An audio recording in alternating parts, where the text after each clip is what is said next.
میں جب بھی صبا سے ملتی ہم لوگ بہت باتیں کرتی، مگر جب بھی ذکر اس کی غربت کا آ جاتا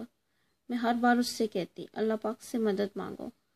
سو اس پر بھروسہ کرو اگر تم مسلم ہو۔ اللہ کی رحمت سے مایوس نہ ہو، اللہ کی رحمت سے تو بس کافر ہی مایوس ہوتے ہیں۔ اسی طرح کے مومن مرد تو مومن عورت وقتاً وقتاً آزمائش آتی ہے ان پر، کبھی خود ان پر مصیبت آتی ہے، کبھی ان کا لڑکا مر جاتا ہے، کبھی ان کا مال تباہ ہو جاتا ہے، اور وہ ان تمام مصیبتوں پر صبر کرتے ہیں۔ پھر اس طرح ان کے دل کی صفائی ہوتی رہتی ہے اور وہ برائیوں سے دور ہو جاتا ہے، یہاں تک کہ جب وہ اللہ سے ملتا ہے تو اس حال میں کہ اس کے نامہ مال میں کوئی گناہ نہیں ہوتا، حدیث سے پاک۔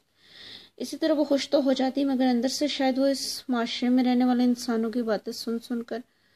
بہت ٹوٹ چکی تھی، مگر میرے سامنے ایسے باتیں ہوتی تو کہتی کہ برداشت تو کر رہی ہوں، مگر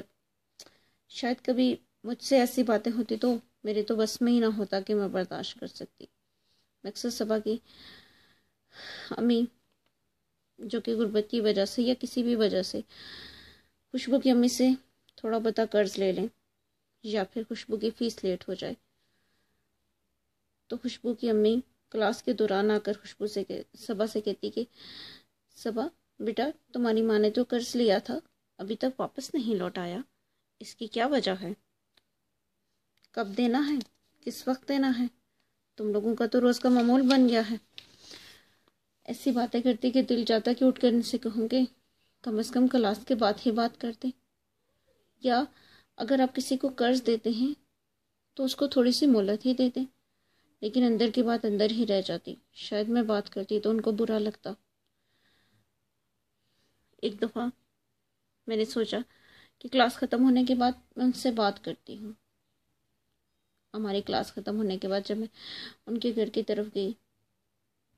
جہاں پہ وہ آنٹی رہتی تھی،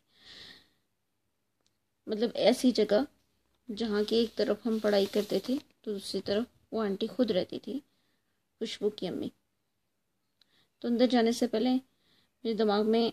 ایک فوراً آیت آ گئی کہ تم کسی دوسرے کے گھر میں اس وقت تک داخل نہ ہو جب تک کہ پہلے اجازت نہ لے لو،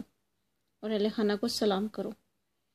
اور اگر گھر میں کوئی موجود نہ ہو تو جب تک اجازت نہ ملے گھر میں داخل نہ ہو، اور اگر بالکل اجازت نہ ملے اور وہ تمہیں کہہ دیں کہ لوٹ جاؤ تو خوشی سے واپس